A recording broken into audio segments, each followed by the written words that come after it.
What that simply means is that you. That reminds me of structural adjustment. Yeah, no, well, that one was with, to do with. No, I know.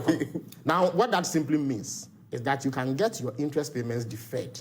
So you say, okay, within 2 or 3 years or 5 years, I'm not in a position to pay my interest to the full extent that I should.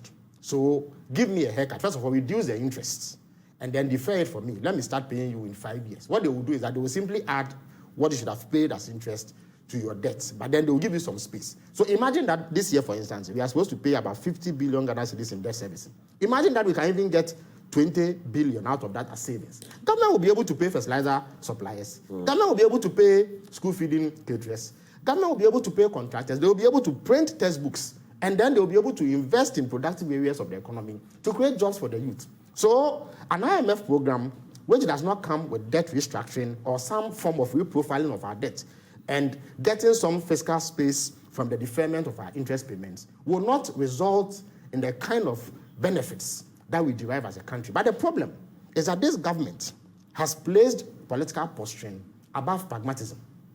My brother, they should have pursued an IMF program right after the elections because it was apparent then that we were in trouble. But they didn't want to do it. 2020.